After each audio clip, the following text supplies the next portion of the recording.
time, or is this a I secret? learned how to do it about 1987. Learned how to go to a deeper level of knowing, where you bypass your beliefs and are able to expand the moment to include the future, for one thing. Really? Yep. So you say the future is going on simultaneously with the present? Yes. What I'm able to do is tap into the subtleness of it. I experience it in a very physical way, but that doesn't mean we still don't have to create it physically, each one of us. Meaning that you've seen what's happened in 2020. Right. And that, like, if I asked you right now, are the Chicago Cubs going to win the World Series at any time in the next? I have been asked that question so many times, and it's often the Chicago Cubs all over the country. Well, because we haven't won it in a long time. Will they win it? Did you find that out at any time? I did not find that out. I have done some time travel in the intervening years, but I've mostly focused on the year 2020. All right. Sorry to say, I can't tell you about professional sports, but I will tell you I don't believe they're around. Really? Yeah, I'm a big sports fan, so that's bad news. Tell me a little bit about 2020. Things are really a lot better. Society is working more harmoniously. People are more loving. People work in groups very well. There isn't this animosity and fearfulness and mean-spirited attitude toward one another. It's wonderful. Well, she was completely wrong. I mean, none of this is right. Is Jacques Gabor still alive? No kidding. I don't know. Or she passed on. Do we have a president? No, we don't. There's no president in 2020. There's no president. People are motivated to rule themselves, so to speak. Are computers taking over the world? Have computers? No, there is high technology, but Yes. computers definitely haven't taken over the world. As a matter of fact, the human mind is what's so fascinating by this time. Really? The creator of the computer. What do people dressing differently? Yes, I would say they wear fewer clothes. Oh, I like it already. We have such a developed mental ability and emotional, I would say, fiber, and we'll be able to control our bodies so that we won't be so cold and we won't need so many clothes. So that's one big difference. Not to mention a different attitude about our Do we have bodies. giant heads to fit our giant brains in? No, absolutely not, because the physical body will be very fluid, well-developed. We will do a lot of perception with our bodies. Are you still alive in the year 2020? Yes. You found your future self. Yes, and that it takes the ability to do that to sense the future. What about vehicles? Yeah, well, we can drive cars. We're gonna fly or what? We drive like spaceships. Yeah. Walk. We're gonna walk. People will. Walk anyway. There won't be as Called much. taxi. Yes. Yeah, won't be as the communities are more rural. In some ways, will be going back. What about the big cities? Not as clustered, not as big, smaller units. So, well, what happened to the people? Well, I just took my little beam and I went straight to this year, and I did not study all the things that happened that created. Do you it. think maybe there was a war or something that killed people, or what? Possibly, could be earth changes, could be disease, any number of things. Mm-hmm. In this particular book, what I do is I take the reader into this year with me and explain the concepts of time travel, and then they see it. I think you're a big kook. I don't understand this at all. You're telling me, I find it very hard to believe that 20 years from now, there's that many changes. Because if you go back to 1976, which would be 22 years ago, there wasn't a lot. I mean, with the exception of disco and... I mean, you would think it would keep advancing, not go back. Well, I can understand your skepticism, but think of the changes the computer is making right now. Well, I mean, what? You don't think the computer hasn't you changed in download porn a little years? quicker on the internet, but it's about, So you have a book out? Yes, I do. And it's all about this? It's about this. It's called Conversing with the Future. Can people actually buy? Are people actually buying this book? The book will be in the bookstores in May. Oh, it's not out yet. People, are you kidding? Are people buying this? You know how many radio stations have called me? I on don't this? know. I don't know. I mean, I can't even tell you. I'm just wondering. How many? All over the world. What's the rudest thing someone on the radio has said to you? Has anyone been rude? You're a little bit that way. Really? I've had one. As I'm trying hard not to be. People have, I know. I'm trying my best. So well, you know what the problem is? What's your name? My name is Ray. Ray. Yes. The problem is you can't conceive of yourself in a society I know. like this. Absolutely. I cannot. Can't. No. I think you're a kook. I just don't. I don't see that happening. Well, I mean, but I'm listening. But I'm still allowing you to say your thing. I just. You're kind of cuckoo. I just don't see anybody going in the future. I think that you're looking at a future that you would like to see of people walking and no hatred towards each other, and we all love each other. But I think it's a very unrealistic look at the future, and I think that your delusions have taken over, and you've invented this time travel thing. Well, you're welcome to think what you want, but I'll say this: if you took your wishful thinking, your world would be a lot better in the future. Free porn. I'm talking about people knowing in themselves and process more, having a sense of their future and their potentials. And once you start tapping into that, you start creating it because it's very exciting. Yes. I know Michelle's looking at me very, she's looking at me like she's upset that I have said these things. It's okay. It's all right. See, Michelle, she's okay with it. Listen, I'm not the first person that's called her a kook, right? I mean, lots of people called you that, right? I can handle this. Sure, yeah. I can handle this. She's fine with it. No, I'll tell you what. Give me this 800 number where people can buy this book. Let me know where they can buy it. I want to tell you something. All right, go right ahead. I'm not a kook. All right. I'm not a psychic kook. Yes. I'm well educated. I have a master's degree. Absolutely. I'm talking about. In what? What is your master's degree? Mass communications. Okay. But if you want to think of me as a psychic kook, fine. Thank you very much. But I will give the information out. Give me where people get this book. What is the number? Who would like a better future. All right. Conversing with the future can be gotten directly at 1-800-366-0264. Okay. And I'm Jenna Catherine, the author. Yes. And I will say that interviews by the year 2020 will be very different from this. But I can laugh about it because I thank you very much. You have a good day, Jenna. All right, take care. Goodbye. Bye. Oh my God, kook! Come on, you were thinking that woman was a kook too. She is a kook. You give me that look. That is the last interview I've ever set up for you again. Come on, I was not rude. You were very rude. I just told her I thought she was a kook. Can I point something out, Ray? You were closer to the future than she was. Yes, her future was bullshit.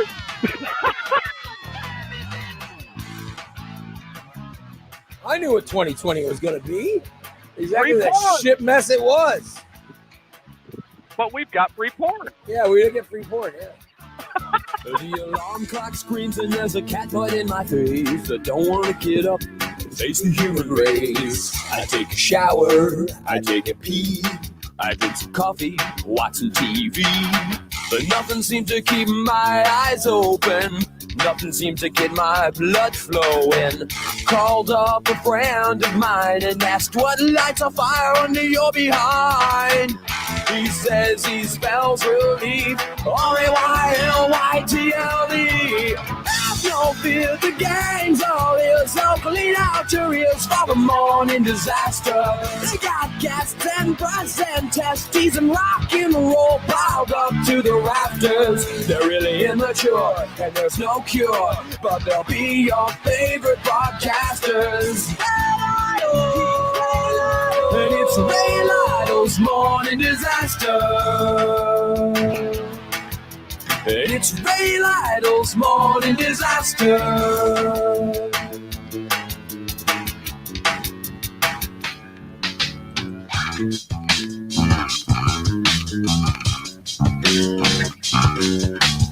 I took my friend's advice to heart. I bought myself an FM radio.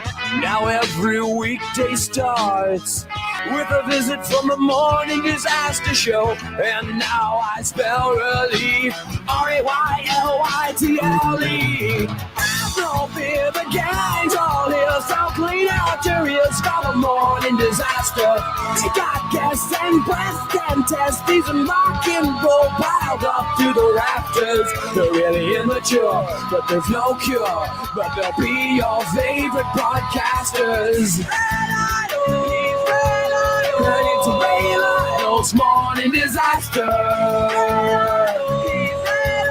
And it's Ray Lytle's Morning Disaster.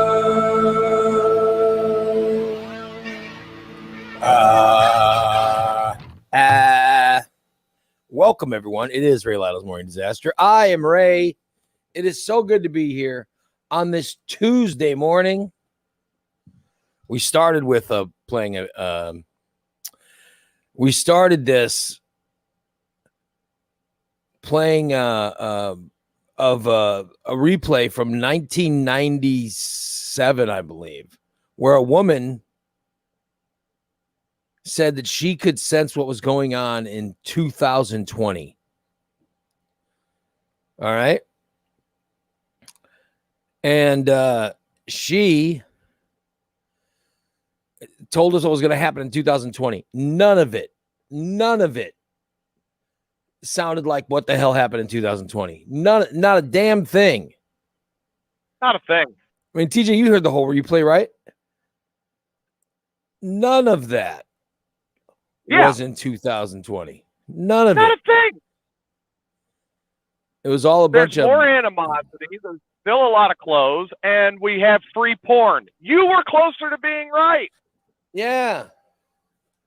And I said, no one's going to get along. She was like, everybody's going to get along. No one's going to live in cities. We're all going to live in rural communities and walk more. And, it just sounded like a bunch of bullshit. That's what it sounded like to me. She said everybody's going to walk. I start looking around the truck like, yeah, I'm really walking. If you really could sense the future, all right, in 1997, if you could see the future and see 2020, what would be the first thing you would say? The first thing I'd want to know is if the Cubs were going to win the World Series. No, the very first thing you would say, if you actually had a sense of 2020, and all of a sudden you came back and you wanted to tell people, said, oh my God, 2020, you're never going to believe what happened.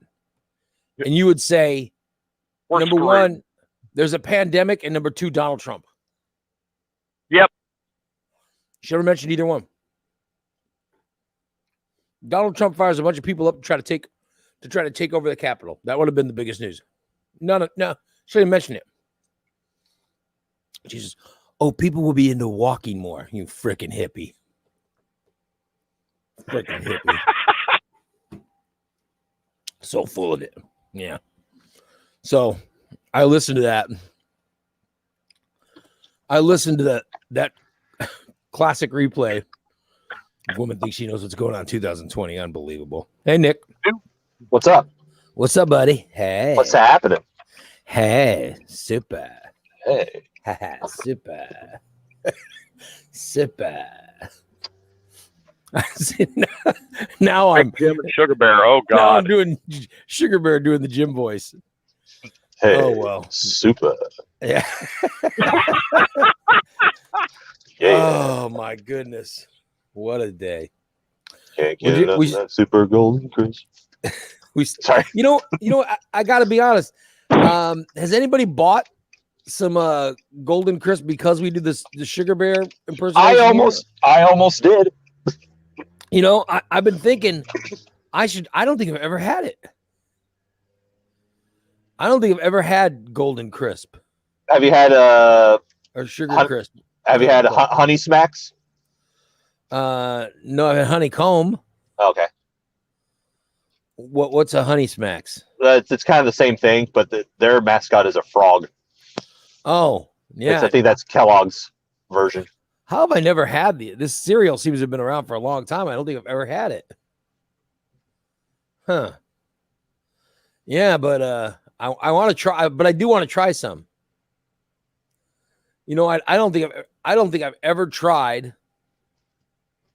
Golden Crisp, and we tease them. We talk about them a lot because Sugar Bear is a character on the show. But I'm serious. I've never eaten them. I can't believe we just said the sentence. Yeah, Sugar Bear is a character on the show. I mean, really?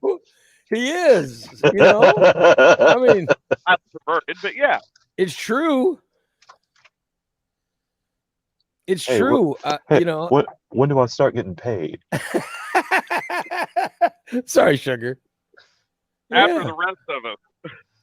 I've never had Golden Crisp or Honey Snacks. I've never had either one.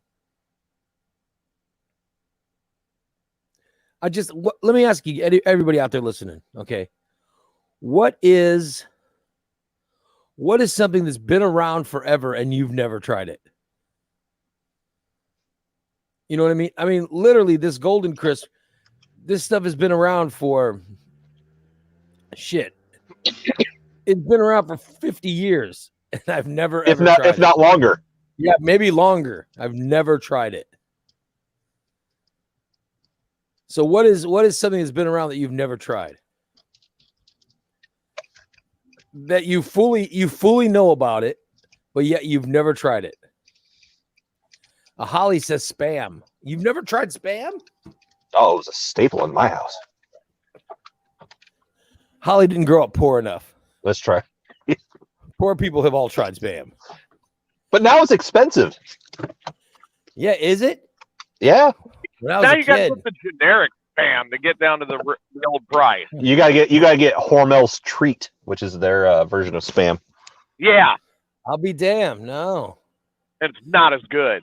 We used to have Spam like, once a week when I was growing up. Like it was some kind of treat. And I'd be like, oh man. Can't we just eat the garbage?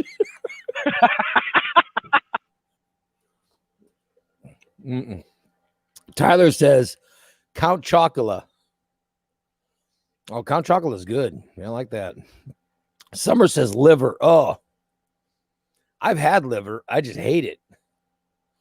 I think liver tastes terrible. It depends on how you cook it.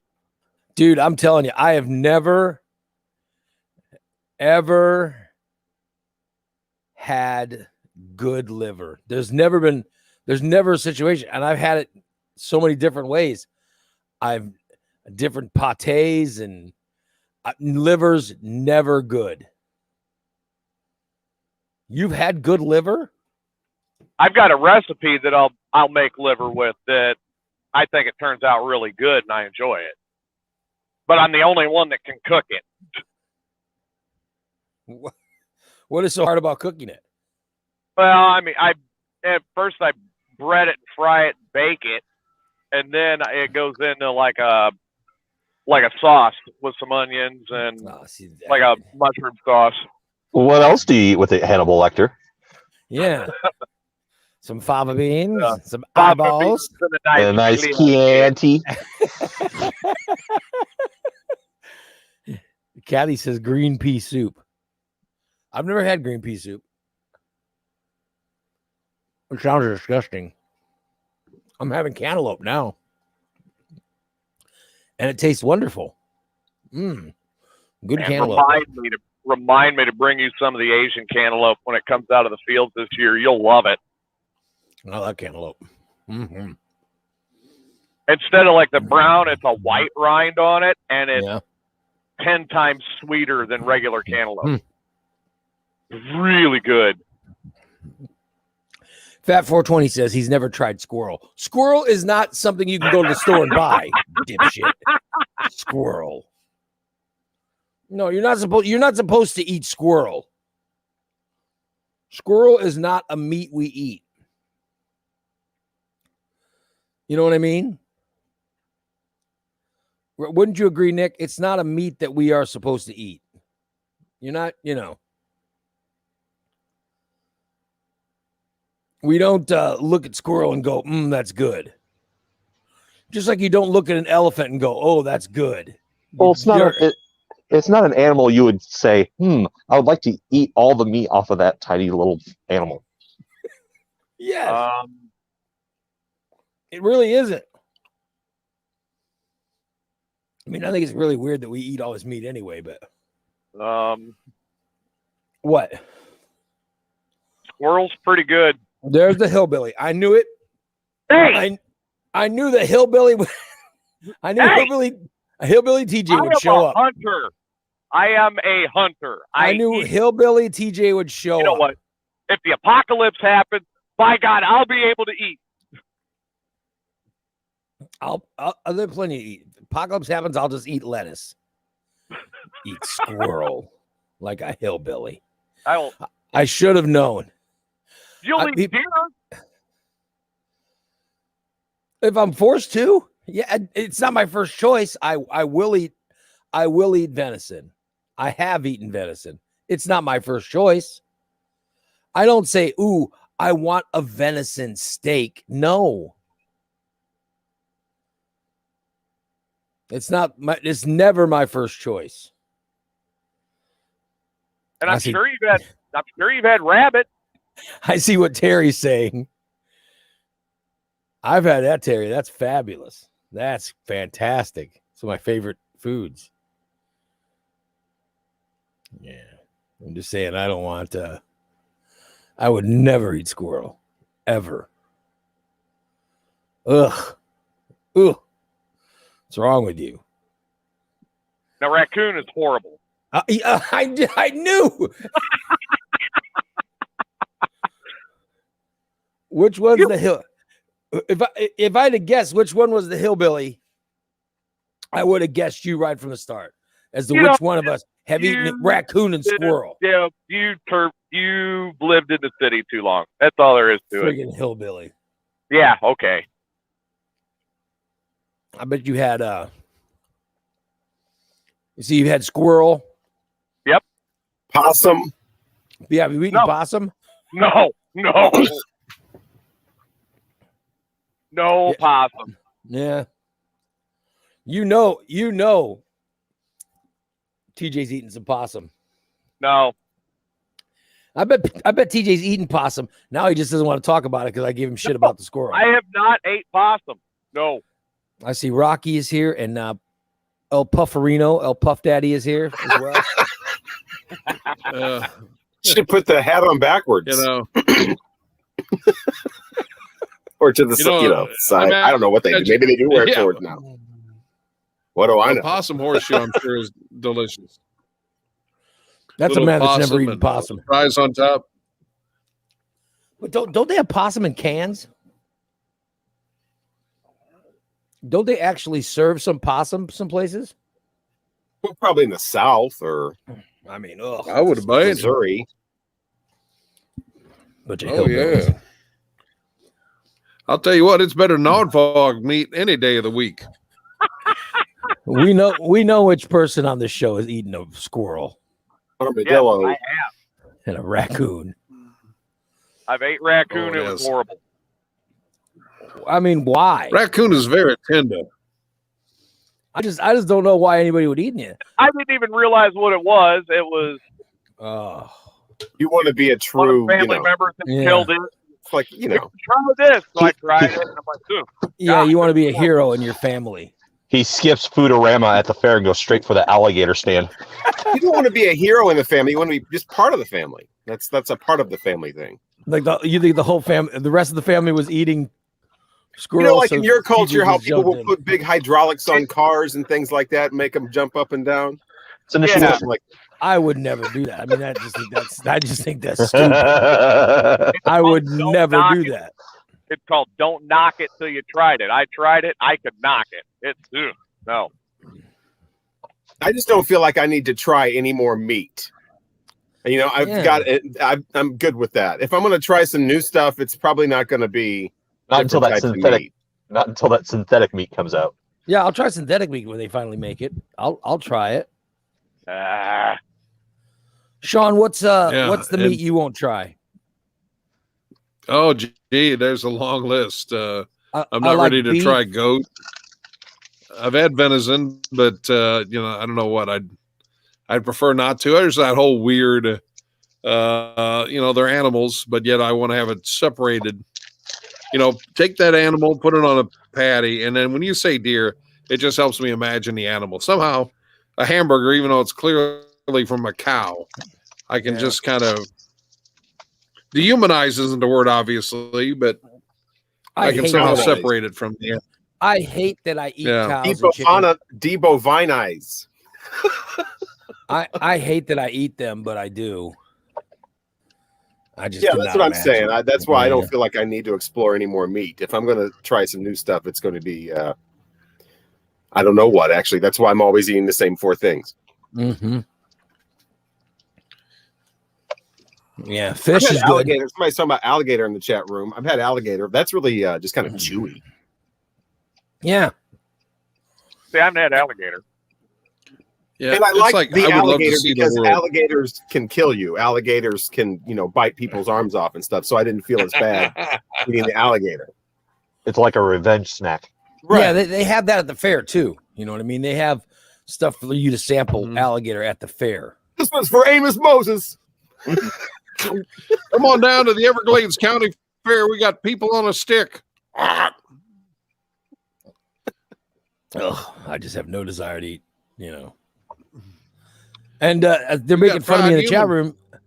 They're making fun of me in the chat room saying, Ray's willing to eat this over-processed synthetic meat. Yeah, I'd love to eat this. I'd love it if synthetic meat tasted good.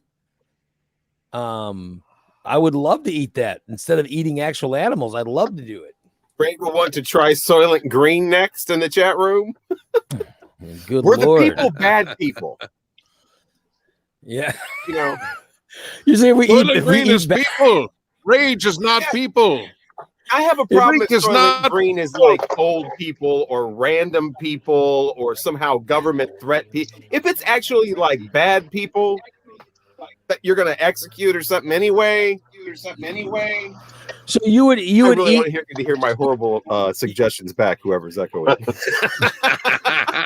So you would eat someone on death row. No, I would not eat someone on death row. Would you eat Don? Would you? We eat got Donald Trump? son of Sam Horseshoe on special today. Yeah. Would you eat Donald Trump? No. Well, I mean, again, how good is this Soylent Green? Do you think that there are the people kind of that thing would? where you eat it and it's like the best thing you've ever tasted in your life? It really has to be seasoned well. Or is it something you have to pile on the seasoning and the salt just to get a taste? Because then, no, I'm not going to eat anybody. Is it something that gets better with age? Can you imagine you try this stuff and it's the best? I think that is how Soylent Green movie works. It is like the best thing anybody's ever. Oh my God! It's why you don't want to eat anything else, and then you find out later it's people, and you're like, well. Do you think? Hey, it's Guy Fieri. Diners. Somehow we ate people. If we ate people, do you think that there are people who would want to eat? And I'm just using the example of Trump. I think I could eat Guy Fieri just because it would feel like he would appreciate, at least out of most people, he would, because he's like giving back. That was his life, and now. Hey man, that finger goes great with some donkey sauce. You think he would appreciate being eaten? Circle of life type thing. He lived his life as a somebody who eats and reviews. Do you think that there are people that would want to eat President Trump when he finally passes away? Are there people that would want to eat him? Yes, probably. I believe it. Like his fans would go, "Oh, he was delectable. It was like Idi Amin, eat your enemies." I feel that MAGA flowing through me. No, that's maggots, sir. That's maggots. Like a religious thing. And so that would be like the eat of my flesh or whatever. They would equate it to that. Oh, yeah. I mean, there's a weird next subject. Eating there's a people. weird cult-like thing. And then we talked about this other completely different thing. And then we talked about cannibalism. Yeah. Well, I defeated him in the election. I get to eat him tomorrow. I would. That'll be like 20, 40, 8 or whatever if we go that long. It will be eating. That's one thing. If you get beat in the election, you eat your opponent. That's where we'll be at that point. Because the Democrats are already eating babies. So yeah. Being served at the inauguration banquet, the new Republican. No, I mean, I think I'm right when I say that arm taste. I want to recount. Most of us are hoping that the synthetic meat. Most of us are hoping that when they make this synthetic meat, it tastes good. We would want that to be delicious so that we would stop eating, animals, I would think. But I'm saying, well, what if it was delicious? You found out it was something like even worse than, eating animals. It'd be horrible. It depends. I mean, there's only so much Guy Fieri to go around. Right. Well, you could do that. What's his name? The guy that swears and calls people a monkey and tells them to get out. What's his name? Gordon Ramsay. Yeah, you could do Gordon Ramsay. So now we're only Who's eating the great chefs of Europe. We're only eating the well-known chefs. Well, what if you found out it was made out of something like, I don't know, herpopotamus or dog food lady? Oh, God. I don't want to eat people. That's a period. There's Nobody human wants to. The question is, what if this was the most delicious thing ever, and then you found out? That's do you the think, thing. I mean, they do tell us, right? Don't you think that if you're the government tells us everything that's going on. If you're in some kind of hamburger factory, do you think that anyone's ever lost a finger or something in a hamburger factory and they went ahead and ground it up in the hamburger? Yes. Yes. I would hate that. No, I would think that they would shut everything down and, they're not going to let people eat that. Watch Soylent Green, and that was made in 1973. There's stuff in that movie that's already happened and done. We've moved on. There's no way. I mean, there has to be. I'm hoping the synthetic meat works and somehow tastes good. Wouldn't it be great? It's better to eat that than it is to eat bat or pangolin or whatever the hell is causing pandemics. I'd hope that they'd find something, Anyway, that's the hope. Is that when they go to create this synthetic meat, it's all good. Because I love this. I mean, I know the people who are the ranchers wouldn't like it, but I would love it if we didn't have to eat animals. It'd be great. That would be fantastic. And the animals take over. Yeah. Because there's too many of them. Because we're eating. Well, maybe the animals wouldn't procreate as much. Don't we force procreation because we want to grow more to eat them, Oh, yeah, there's factories and yeah. So they wouldn't be artificially inseminating, You would cows still or have whatever to the kill hell a they're certain doing. amount. well, You there's still have more to kill a jobs certain lost. amount for population control. I'm just saying it would be nice. All those artificial horse insemination and cow and they're all those jobs lost. It would be nice if we didn't have to eat them. That's all I'm saying. It would be nice. That's all I'm saying. It'd be great if we didn't have to eat like another chicken or another hog. It's just a strange line where you draw between like your pets and then where you start eating. It's just a weird. You go right from loving a pet that you to like something that you eat. There's really no in between or hunt. There's no in between with usually with animals or something you want to kill because it's a pest like a mole or something. I mean, I'm saying I love animals. I hate the fact that I don't like I eat them. I'm not a vegan or anything, but I wish I didn't. I wish I didn't have to, That's all I'm saying. I mean, I can't be a vegetarian or vegan. I just can't. The cow tastes too good. Yeah, you know what I mean? And I can't.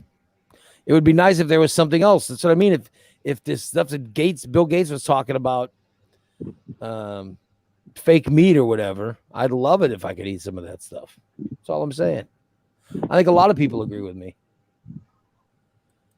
Drive down a country road and see those cows and hold your head high. Well, TJ drives on the country road and says, and sees the roadkill and goes, "Oh, I think I'll eat that. I think I'll eat that." No, I don't. I think I'll eat some of that. Oh, if I brought my shovel. That's what I want to do. I want to go eat the ass out of a skunk. I don't know what you're into. Sounds like you're driving around with a knife and fork in the car. Just in case you want to nudge on up and get it. The seasons legally. Are there any? I was turkey hunting this past weekend. Are there any animals that they won't let you hunt? There are some, yeah. You got the endangered species list, and you have to pay attention to that sort of thing. What we're on, you have to be super rich to do that. Yeah, you got to be like Congress or something. You have to be like a Trump child. I was gonna say, speaking of Trump, if you want to hunt something endangered. I mean, come on. But I mean, yeah, I'll eat it, I'll kill it, but I also respect where the balance is at too.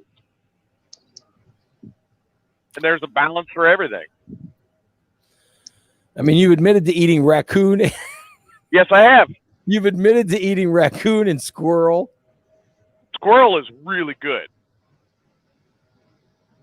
Raccoon is greasy as hell. It's gross. What?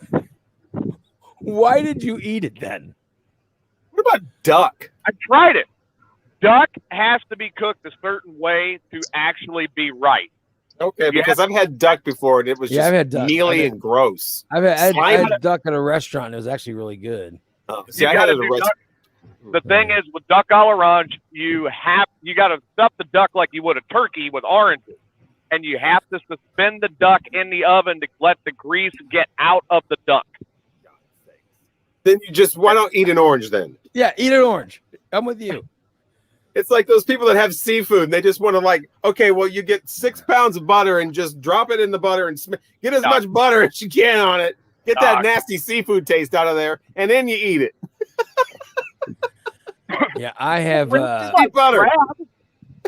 I love crab legs and lobster. I think they're fantastic. Yeah. Well, there you go. That's the crab's just those people that will take something like that and they will pile on the whether it's pepper or butter or whatever the food. It's like just have some butter, man. What's the I love butter. I love butter, but look at me. Shit. I mean, goddamn, I love butter.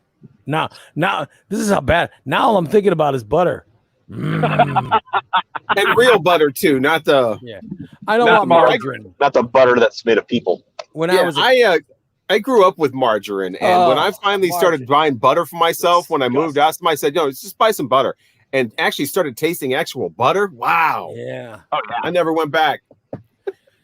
When I was a kid, we had margarine all the time, and we had something called I can't believe it's not butter. Yeah. Of course I can believe it's not butter. It tastes like shit. It's not butter. Butter's good. Oh, I knew though. So I thought that's kind of what I thought margarine and butter were kind of like the same thing. Horrible. And I didn't really understand the whole commercials about it's not butter, it's not parquet. I didn't really know what the hell was going on. But when I first I never got butter, crowned when I ate Imperial. Yeah. And it was terrible.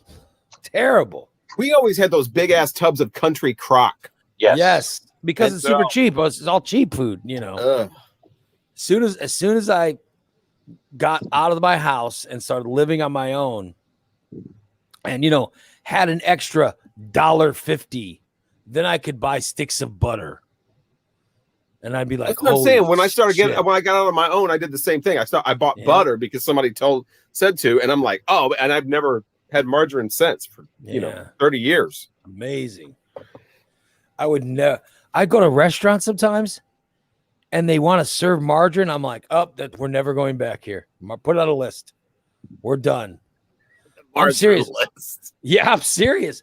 My wife and I, we would go out to breakfast and we go to these places and you order like pancakes or something and they give you margarine. I'm like, oh, fuck it. Write this one down. We're never coming back here. I can't believe that's not butter.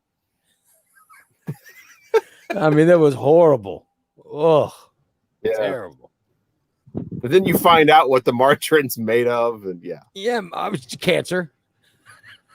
we had those big country crock dishes full of that, and then the margarine would get used, and then the country crock container would be used for other things. Like you go in the refrigerator, you got toast or something, and you're ready to get some country crock and smear it all over it, and you open it up, and it's a big gross thing full of peas or something. It's salsa. Yeah. No, salsa would be fine. We didn't. It would be peas or corn or something gross. Country and that crock smell would containers just hit you right in the face. It's Tupperware. It's poor person Tupperware. That's all it is. My mom would use it, would fill it with leftovers and bullshit. See, my mom would fry stuff and she'd save the grease. Oh, why? She would fry stuff and then save the grease. To use in a jar, it like again. by the stove. Yes. Yeah. I'm like, what the fuck are we saying? I know somebody that does that. What the hell are we saving? Why are we saving the grease or the oil? Like she would fry chicken or something. Peanut butter banana sandwiches. And save all of the grease. Oh, just disgusting. To use it again because it's got a taste. You know what I mean? Like when you cook something like that, there's a taste that it leaves. And so the next thing you're telling me the next thing you're gonna make has got that same taste in it. It's disgusting. I have no idea why somebody would be saving grease. What kind of grease is that? Grease is in somebody's jar. There's more. So who saves it? It's not me. Does your husband save? Your husband saves grease? I love it. It's the word. Oh, goddamn. That's fantastic. Yeah. It's got groove. It's got meaning. I just don't know what the meaning is, but it's got it.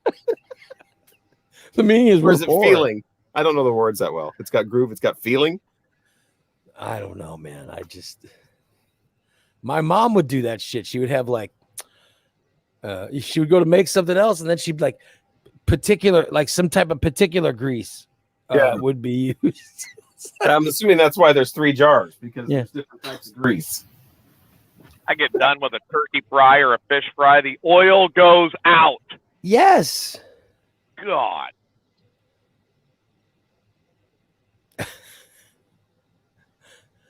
That's horrible. Just horrible. And when I'm doing that, it's either peanut oil or canola oil. Yeah. Who knows? But my mom would use like bacon grease, and then she'd put bacon grease in like green beans. What? Yeah. And stuff like that. She would Ugh. I'd be like, green beans. You don't fry green beans. What the hell? Why? There's no need to fry green beans. Terry's in the chat room saying he saves the grease to fill the jar and then throw it away. Yeah, in the garbage. That's a good hobby to have. Because it's not supposed to go in the sink. It's supposed to go in the garbage. Too many people put stuff in the sink. Yeah, that's why he says that. That's why we have the sewers. Grease. Yeah. So there you go. Thank you, Terry, for being. That's actually very nice. By the way, Summer says the man that eats raccoon doesn't save grease. Yeah, that's true. No. No. This is the man that eats raccoon talking about it. I've had raccoon once. Get it right. I think that's gonna limit your ability to comment on certain things. Whenever we have certain subjects I want to say, and remember, one of us has had raccoon. He's not allowed to comment on this. Oh, is that how it works? I'm just gonna hang on to that. Yeah, I figured you would. Hey, by the way, there was more about the Harry and Meghan interview. Oprah said yesterday that that the person in the royal family who was worried about the color of their baby was not the queen or her husband or his or Harry's grandfather or grandmother. It was Carlos Santos, the old boyfriend from Spain.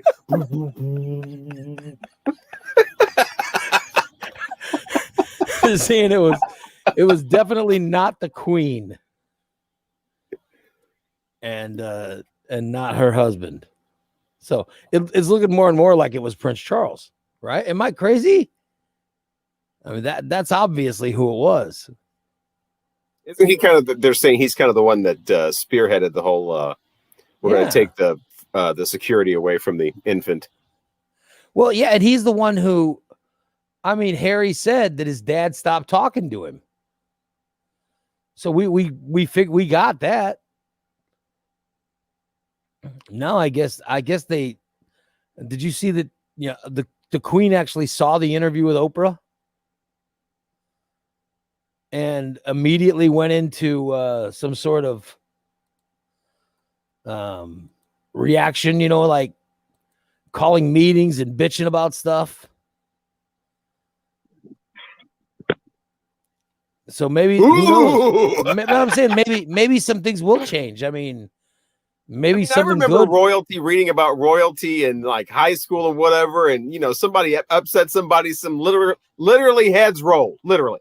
Mm-hmm. And now, the Queen saw that Oprah and she called meetings. So, no, I'm saying people used to chop people's heads off. People used to put people on islands and leave them.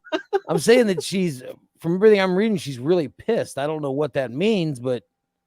Well, I'm just saying, if she was a real queen, there'd be a guillotine in the road. There'd be a public gathering. It used to be like when royalty said something, people did it. Now there's a whole group of people that have to decide whether they're going to follow the royalties, And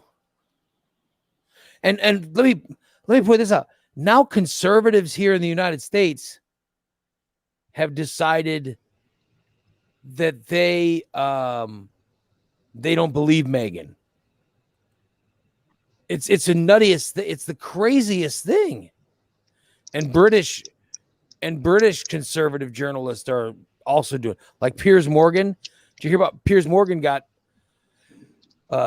He's on some show in Britain. And he ended up storming off the show because people didn't like him complain or what he was saying. He was saying horrible things about the American. Well, I think that there has to be two teams for everything. You got to be on one team or the other, and I think that the Meghan side would be the side for like non-racism type stuff like that. If you're into the whole what color's the baby?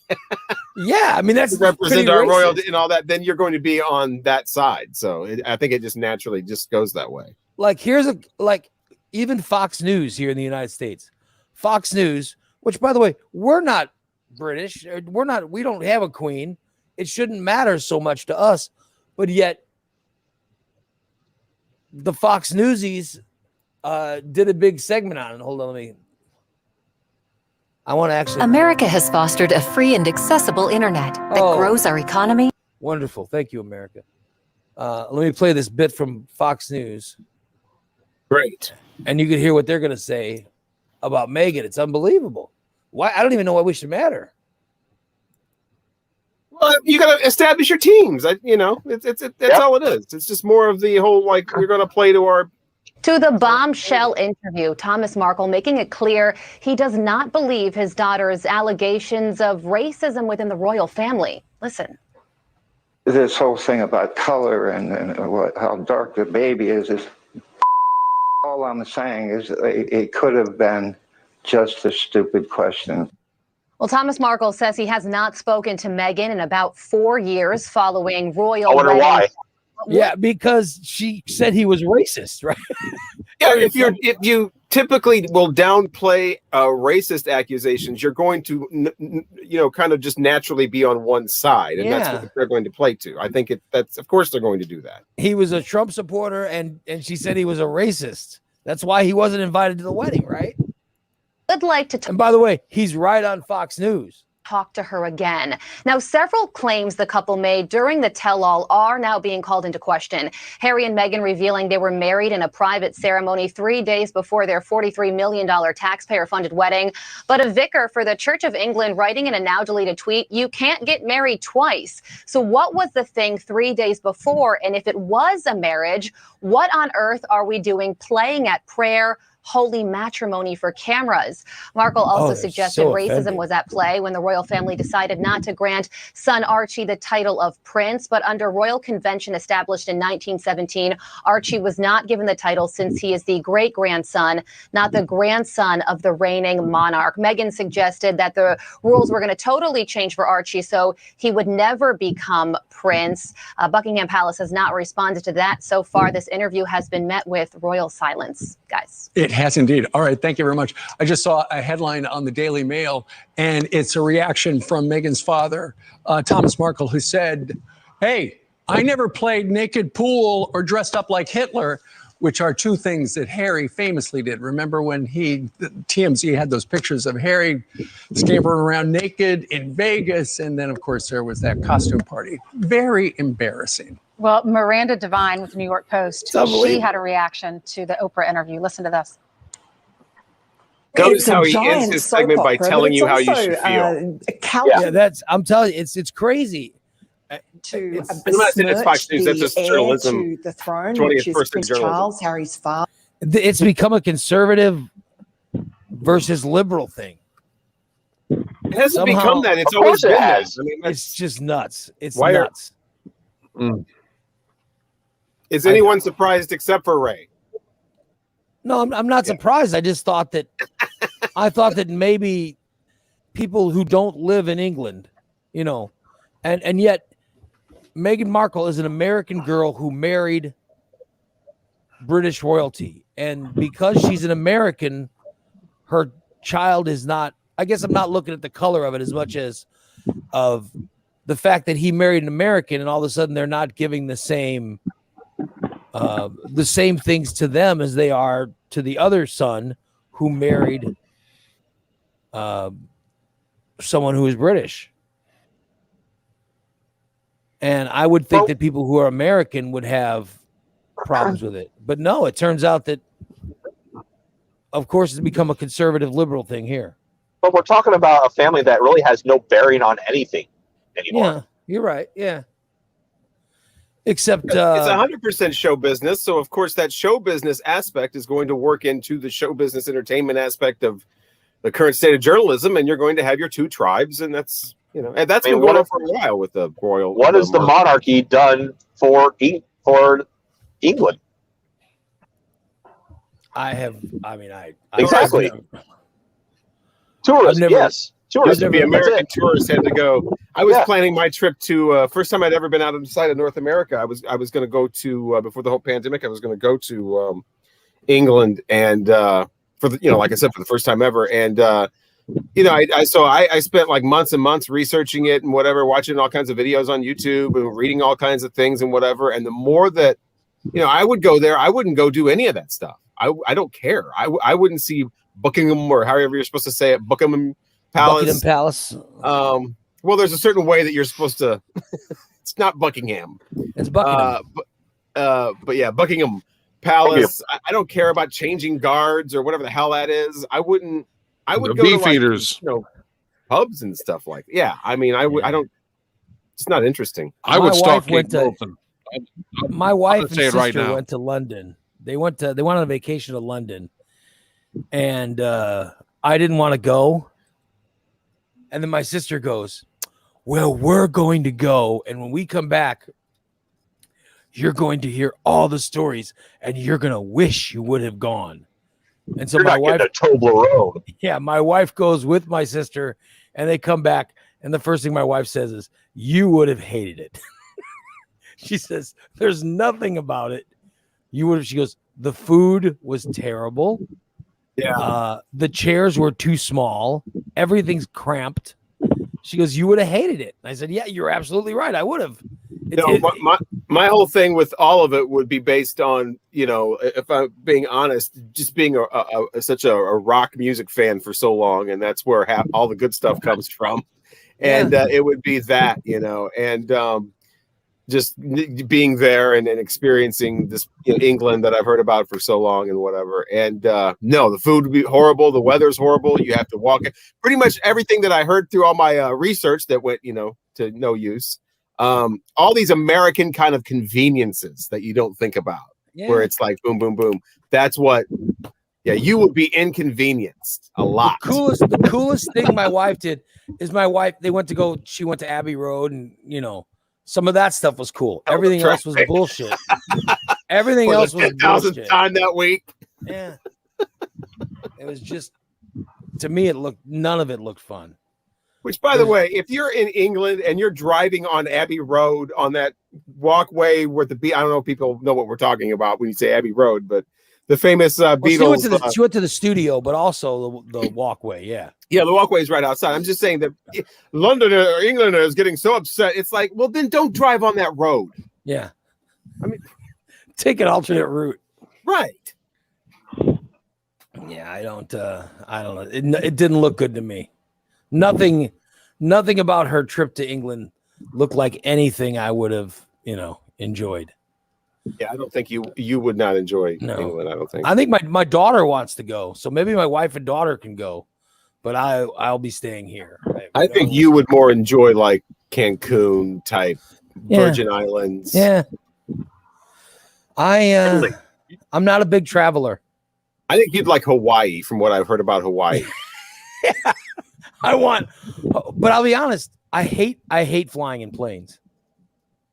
Does anybody love flying in planes? Does anybody enjoy air travel? In a Learjet? No, I mean, it's just, If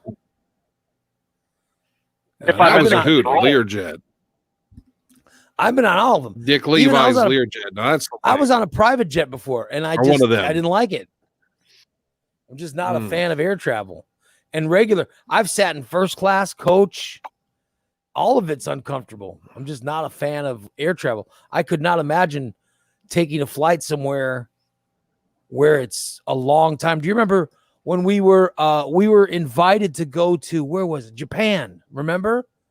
When I want to say it was when Tim Davlin was mayor, like in 2003 or 4, whatever. He goes and he sets up this thing with Springfield gets a sister city in Chicago, Ireland, and a sister city in Japan, and Killarney. Yeah, Davlin sets these things up when he's like, "Hey, I know a morning show that that could go and broadcast," and so this city in Japan says they'll pay for everything. They want us to fly to Japan and broadcast live from, what was the name of that city that Springfield was sister cities with? Killarney and Ashikaga. Ashikaga. Okay. So it was when Glenn was in charge. So they call Glenn and they say, we'll pay for everything. And then Tim Davlin comes out to the station one day and they call me into a meeting and I go in, it's Glenn and Davlin. And they're like, we've got the best news. And I go, what? They go, this city in Japan, I've never heard of the city in my life. They're going to pay for all you guys for the whole show to fly to Japan. They're going to build a studio and all this stuff. And I'm like, no, I have no interest in going. We just think it'd be so funny. I wish I never would have heard this. This is when I wish I didn't know this. Yeah, and it was for me, you, Jimmy. Would have loved this. God, I can't remember who the producer of the show was. Oh, would have loved that. Probably would have found the love of my life and moved. Bodine. I mean, they were going to pay for Play all Godzilla. of us to go to fucking Japan and do the show. And I'm like, oh, God, no. I go, how long a flight is that? And Tim goes, oh, whoa. The reason this didn't happen is because you just didn't want to fly? Yeah. Yeah. Tim goes. Oh my! Wow! I'm with you. I thought this was going to lead to Glenn Gardner did something. No, no. I wish I didn't know this. Tim goes, it's only 22 hours. I'm like, only. Are you fucking kidding me? I said, I am not getting on a plane for that long. I said, are you out of your fucking mind? And Davlin says, he goes, I've been there twice. It's wonderful. Nick's a little bit north. I'm a little bit south. We could meet in the middle. We could hold Ray down and Sean just slap the hell out of him for like a half hour. I have an idea. God. I said, absolutely not. Absolutely not. And Glenn, I'll give him credit. Glenn goes, if he doesn't want to go, he doesn't want to go. Well, you could have stayed back in Springfield and run the controls. You sound like Jimmy. This is what Jimmy was saying. And I'm Good like, idea. No. I said, so I told him, I said, you can send Bodine and Jimmy, but I don't, maybe Mikey, but I have no desire to go. And Glenn said, I agree with Ray. I'm uncomfortable flying too. And so it went away, but I remember Davlin was upset. I was really uncomfortable flying and didn't want to fly, and that's why we drove to New Orleans. And then I guess would you want to be on for 20 hours? And did it. Would you want to be on a plane for 20 hours? With technology now? Yeah, I have no problem. Oh, hell yeah. Listen, but here's my story. Especially if it's Japanese Airlines. And I want to say, flight attendants. Did Sean go with us when we were on a plane? Were you next to Jim? Was it you, me? Atlanta. So you were on that plane? Yeah, the boot camp. Yeah. Let's go down to the convention. Yeah. Okay, 4 seats on this plane. Sean and Jim sat next to each other. Give each other hand jobs. I wonder, did your wife go? Yeah, my wife always went with me when I went. She went. Who did she sit next to? Probably me. Oh, because who'd she sit by? I don't remember. I think next to Farah. Who's Farah? Your old trainer? Yeah. Ray's old trainer? Oh, yeah, because she was dating Noid, right? Is that what she was dating Noid? I think so, yeah. All I know is your wife should have been sitting next to you. Instead, I was the entire flight sitting next to Ray. It's because my wife. And do I get to sit on the out? No, I'm sitting next to the window, and I'm like this the entire flight. Yeah, well, because I didn't want to be. Well, I did that. I could definitely do like 20 hours to Japan. I never will forget that. That was one of my first plane experiences, and it was like, like legs crossed. Pushed up against the side of the plane. I remember that. That was Sarah. I remember your facial expression. She's Rich's wife. Yeah. This is when she was dating Noid, though. She went down to Atlanta with us, and my wife and she were very good friends. And so my wife wanted to sit with her, that's why you sat by me. Yeah, I just assumed I'd be by Jim. No, I think it was break out that little sneak-a-toke thing, and it'd be good times. Go to the bathroom, If I remember, I wanted to plan because I had to give a presentation, and I wanted to plan something. And I said, "Well, I'll meet with Rocky, and he'll help me come up with it." And I don't even think we did any work. We did no work. Oh, I don't remember that. I know because you sat next to me because your wife sat next to someone else, like her friend or whatever. Yeah. And I didn't find that out until boarding the plane. There was a reason that I wanted to sit by you, and I did none of it. I think I fell asleep or something. Yes. Sorry about that.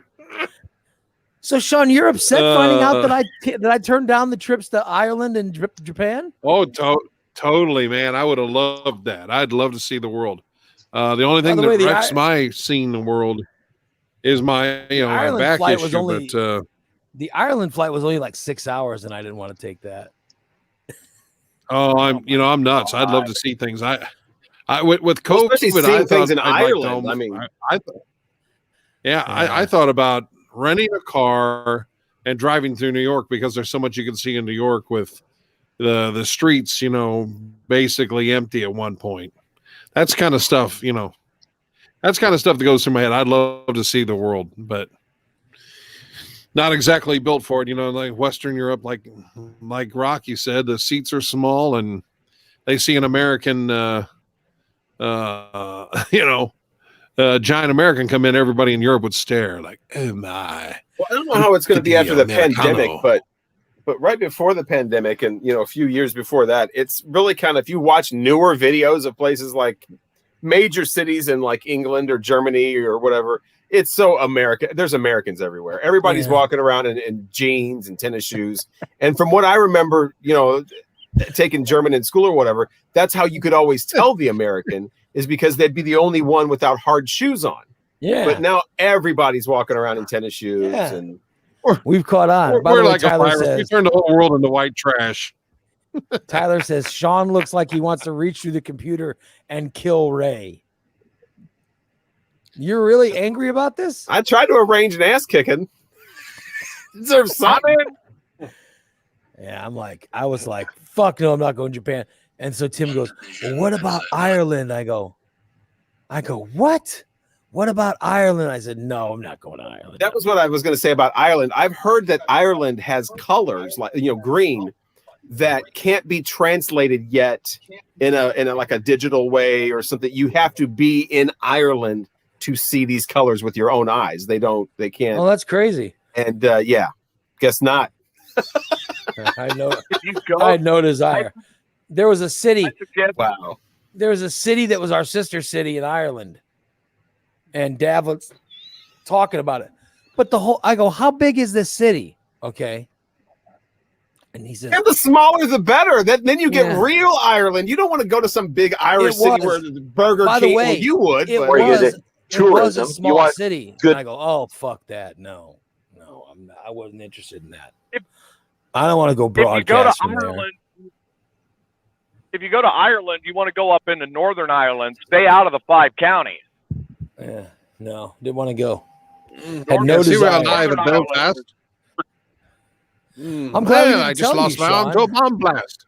I swear, I thought that story about the Japan thing was going to end with some sort of, it fell through because the last minute because of some, whatever. And it turns out, no, I just waved it off like some French king. Oh no, I didn't want to fly. But you can understand how I don't want to be in a plane, and I want to. It was like 18 hours or something to get there. I can't remember the actual flight time. But it was ridiculous. Airlines flight attendants, heaven. And I told, and Glenn was all for it because he said, "Well, it's not going to cost us anything. They're going to pay for it." And I was like, "Fuck no, I'm not going." But I did tell Davlin, I said, my other half, I would have never come back. I said, maybe we'll send Bo and Jimmy. And he's like, no, it's the whole show. It was Japan. She would have been more like a third. Yeah. It wouldn't have been an equal. You would have had a miserable time, I'm sure. And all you would have done is bitch if you'd have gone down there. Only thing that would have been bad is the food thing. Yeah, what were you going to eat? What I know about Japan, I think Sean would have really liked Japan. That would have probably been life-changing. They treat you like a sumo. Oh. Mr. Sumo. I could have done stunts for Godzilla movies. Bum, bum, bum, bum. I mean, I walk like Godzilla. It would be perfect. I had no desire. I wasn't walking around like Godzilla in 2004. But the thing that got me was the way that Davlin had set it up. It was the whole show. It wasn't just, it literally, it was me, Sean, Jimmy, Bodie, he just came in with a box full of tickets to Japan and just started throwing them all over the room. And I was just like, nah. I think it was pretty much everybody but Shane around the show. They wanted to go. And I'm like, oh, no, I'm not going to fly that long. Oh, man. And even my wife, who wasn't even on the show, I'm like, I'm not going to go to fucking Japan. Screw all that. The Japanese presses. I have no desire. You could have got right from the good stuff. No desire. So you would have said yeah, huh? Oh yeah. I mean, to me, that's like compensation for the crap pay and the crap hours. And it's like when Jim went to see McGuire hit 62 with a guest. And it's like, I'm the sports guy. I'm the guy working 75 hours a week and getting sued, but I'm not getting paid for doing the show. Jim goes with a guest. +1. I miss +1. Oh, I was so PO'd, and Jim's working 20 hours a week. Yeah. But and they love that baseball. It was one of those. It wasn't nothing personal. Jimmy, it was the right Jimmy place, knew right about time. the Japan That'd be fascinating. Jimmy knew about the Japan and Ireland thing, and he was not happy that I said no. But I thought all you guys knew to about Sean it. would be like Denmark to me. Just none of it sounded interesting. Like I would have, if it was Chicago, I would have gone to Chicago. Woo! Yeah. Thank you for your sacrifice. Wow. You're man of the world. Go to Chicago anytime. If they had said, yeah, we want you to broadcast from a radio station in Chicago or like Oprah Studios or something, I would have done that. But I would have gone to Peoria. Yeah, I would have. I did. I would have gone to Vandalia. I would have gone to East Peoria. We syndicated Peoria. I went there all the time. Creve Coeur. But I never went to Bloomington. I don't know. Yeah, Creve Coeur, you're crossing a river. I don't know. Let's not get carried away. I told them Bloomington Studios weren't up to to our requirements, and I guess that upset them, but I don't care. Too long a plane flight to go to. But I'll tell you, another By place the way, I wouldn't. Everyone in the chat room that's been to Japan, you would have been a king. They're talking about Sean. You would have been a king in Japan. Sean, sorry to say it, women are hot in Japan and good. Yeah, and more. And just it's like the Sorry, King Henry Sean. VIII thing where a big guy is. Well, I'll tell you another thing I sexy. turned down. I turned down something that you went to, Rocky. There's another thing that I turned down that I was offered before was to go to the fucking Playboy Mansion. And I didn't want to fly to. I didn't want to fly to L.A. Oh well, yeah, I've been to the Playboy Mansion. That is too. It's too far a flight. I didn't still wanna love fly just there. throwing that out there. Yeah, I think that just pisses people off, though. That's why I love throwing that out. I did broadcast Japan. from Disney World. I went to Well, Disney people World. that could go to the Playboy Mansion. Wow, these hors d'oeuvres are excellent. Architecture's great.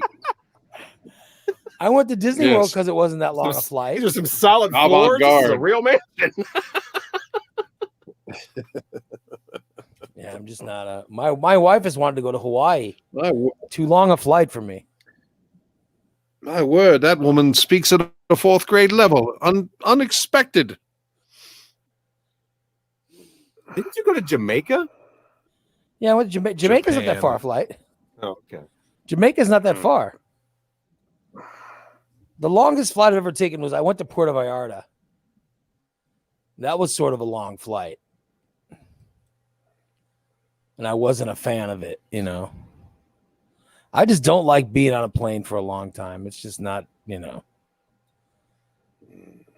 It gets very boring for me. Oh, well. I have no. I don't have a fear, or I don't get like, it's just boring.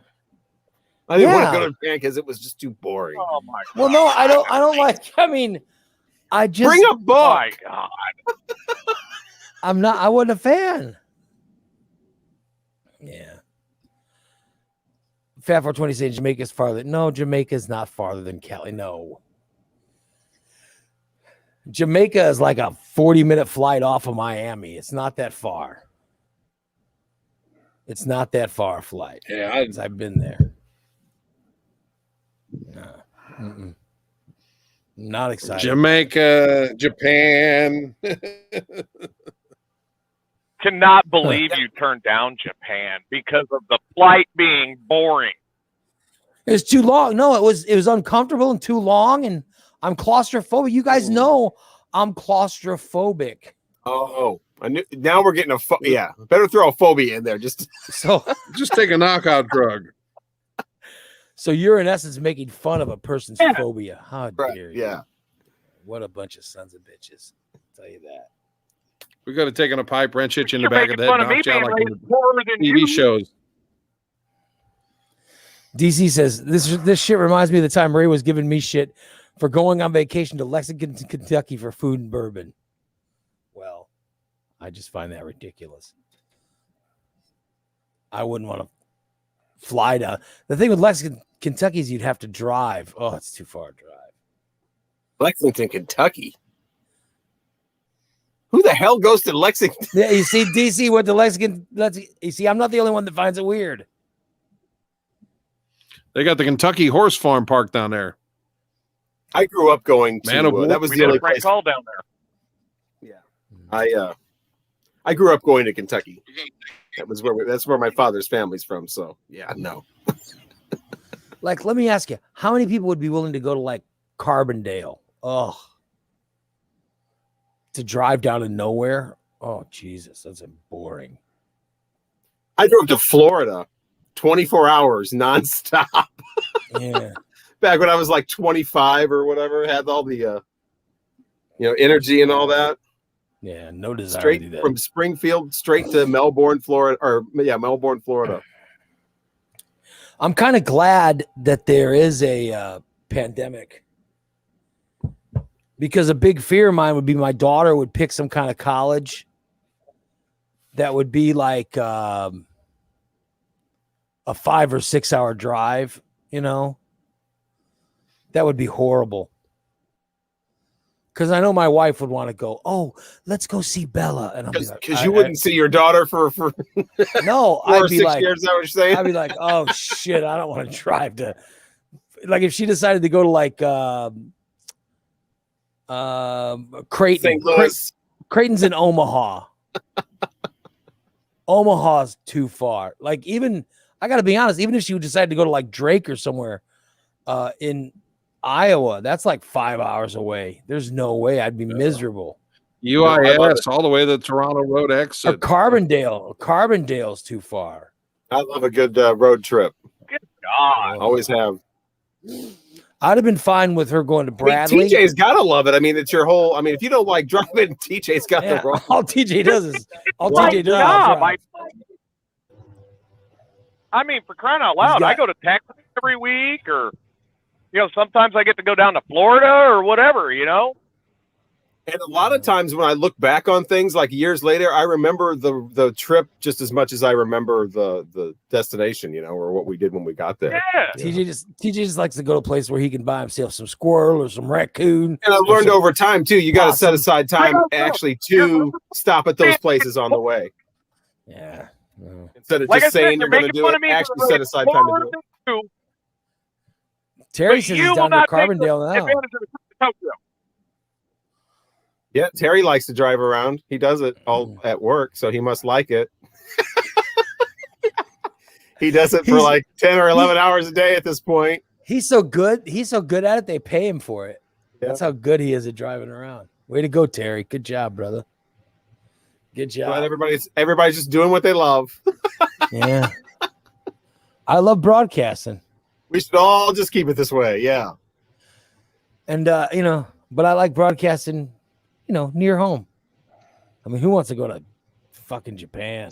Ugh. I tell you, I probably would not. That would not be anywhere on the top of my list. Yeah. If it would have been, but I will say, knowing Sean, I would say that would either be number 1 or 2. If China would be the other one. World War II. It wasn't. No. Vietnam would be like that kind of area, because then you would get the whole history. You get history with Japan. You don't get the history that you want with China because there's not the American connection. Vietnam or Japan. Tokyo. It would be so crazy to see go to the museum with the American helicopters shot down and other stuff. That has to be weird. But Sean, here's the deal. It wasn't. Ho Chi Minh I don't mean necessarily the museum. I would totally be into it though. The whole stuff thing. Davin was talking about was this little town in Japan that was sister cities with Springfield. So it wasn't like Tokyo. And it wasn't. I would have totally hopped on the bullet train. Where they don't encounter a lot of Americans. That kind of Japan? Is that what you're saying? Yeah, I mean, they would wouldn't be so. I mean, no, the city of Japan, they were going to pay for the whole thing. They were going to treat You us don't want like to go to celebrities. Tokyo. Sean doesn't want to go to Tokyo. Sean wants to go exactly what you're talking about. Yeah, no, I just wasn't interested. Well, so hop on the bullet train in the middle of the night and come back. Oh, you wouldn't have to. Why would you? You go to Tokyo, you're lost in a sea of other tourists and whatever. This would have been ideal. And you could say there's a reason that you were there. You're not just some tourist. You're working. You're probably would have never come back. You could play up like the whole I'm such a huge radio star. I got flown here for free. Don't you know who I am? Let me play my song. I'm Sean Bullitt. And then play that song. You're like, oh my God, this guy's got they would say it in Japanese. But they would say, oh wow, this guy's got his own song. He came from America. Ooh, this guy must be like Prince or somebody. Well, I want to ride in his car. I mean, I'll be honest. Maybe if they would have come to us in like 98. Oh, this guy. Maybe if they would have come to us in like 98. I would have. They have magazines in the gift shop. Maybe I would have considered Ireland or something, but I would have never considered Japan. It was too far, dude. It was too long a flight. I would have never considered it because it was just too long. I didn't want to be on a plane that long. I'm sorry. It just, turned me off. I'm fat like a sumo. Those Japanese people already treat me like a celebrity as it is. I don't want to be down there and, put up with their love. I mean, they love fat guys. I mean, you believe in the Matrix somewhere right now. There's a Sean that's been hooked up with this beautiful small town Japanese girl. For like I took the wrong colored pill. I went to getting Disney further and World. further into depression. When I went to Disney World, they treated me like it was unbelievable. We broadcast live from Disney World for a week in 92 or whenever that was. And those Japanese girls, I was married. I took my wife with me. So we would go out every night. They have these, they have a street party in Disney World every night. And we would go out and these Japanese girls would just hit on me. Just because I was fat like a sumo. And my wife would get the biggest kick out of it. We'd all be dancing together and they'd ask me if I want to go back to their room and I would go, no, I'm married. This is my wife. And they'd be like, then they'd get like real embarrassed and, bow to us and everything. It's very weird. Sean, you would have hated it. And then you could have said, well, you can come back to my room. Yeah. Why don't you come join us? My wife's very attractive. Sean, you would have enjoyed, you would not have liked any of it. Those Japanese girls. Yeah, there's a bucket list extravaganza. Just if there's ever a time that Sean needs to drop out of the show, this would be it because he's pissed. Sean's getting more and more depressed just hearing about it.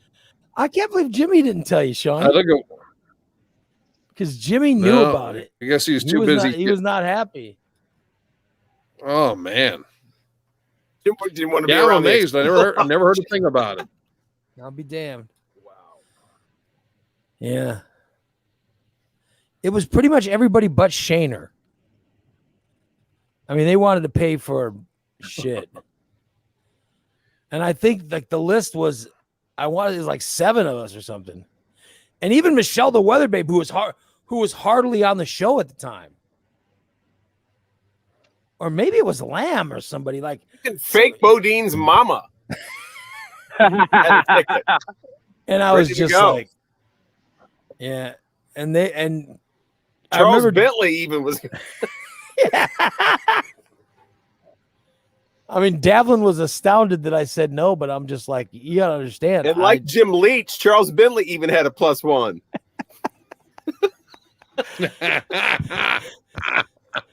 I didn't want to fly for I'm that gonna be long. sick. I'm gonna be sick. I can't believe you're upset. I can't believe you're even upset about this. I would be upset if I found out this long. Oh shit! After the fact, I'd love to see the world in this. Oh my god, yes, it's a big world. I mean, I got a little explorer spirit, I was like, nope, enough. Plus a fascination with women from that part of the world. It'd have been like being in an aquarium. Yeah, that whole small town thing too. I mean, and we would have to broadcast. We would broadcast at like 4 PM or something. It doesn't matter. Then, you know, it just gets worse. It was That would have crazy. been like one of your dreams, Ray. Well, Sleep they in. wanted they were gonna set us up in I want to say it was a bar or a restaurant or something. I don't know. I don't know. It seems like it's a long time now, but I can't even remember all of it. But all I know is that everything was paid for. It was all paid for from this town, but it wasn't a big city. It was a little town in Japan. It doesn't matter. The sister city of Springfield. Where the women were probably only really, if they've had experience with men, it would mostly be other Asian men, other Japanese men. Yeah. They would have been excited to be around an American man. Yeah, it's not like Tokyo where there's Americans everywhere. 150,000 people, a little bigger than Springfield, north of Tokyo. Yeah, but we would have to fly into. Oh, that makes sense because if it's Springfield's sister, it would be the same. Yeah, that makes sense. So it's like Springfield. Yeah, but they didn't even have their own airport. We had to fly into some other airport. You would have flown into Tokyo. Oh, bummer. Maybe it was Tokyo. Yeah, I didn't want to. No, did not sound fun to me. None of it sounded fun. I mean, they didn't even have a KFC there. That would be my ideal way to travel if it was like a work junket type thing where things are set up for you in the daytime and you kind of have some things and you're supposed to be there. That would be the best way to. And then in the nighttime, you can kind of do what you want. Yeah. There were always people getting offered things like that all around me, and it just seems like I was always off target for things like that. Like there's people that I've worked with that were not even as they were you like went lower to the Playboy Mansion. Yeah, that was when I was in Springfield. Or you had people like Ray. Being in St. Louis, those things always miss me, and other people always were going all over the country and whatever, and oh my God, I can't believe I've got to go to. Oh, I gotta go to Cancun. 4 days of this. What do you got to do? Oh, from like 10 until noon, I got to sit and just interview people and listen to this guy talk about this TV show. And then I got to interview like 2 people. And then the rest of the time, I just like, oh my God, I guess I walk around Cancun. It's like, I did that shit. I did that shit. Really? Yeah. They had this complaining type attitude. Like, we broadcast live. A guy talk about charcoal. We broadcast live from Cancun and Puerto Vallarta and Jamaica, and I gotta be honest, it's kind of a pain in the ass. Yeah, there it is. I didn't want to go do it again in Japan and Ireland. There it is. It just none of it sounded fun. Like I said, you had people like Ray Rocky that turned it down for you. None of it sounded fun. Ugh. I can't believe you would blue ball people like that. Yeah. I love it. I went to one of the last things I did was I went with this truck driver who I didn't even know was a friend of somebody else on the country station. We went to Texas and delivered diapers during that big flood.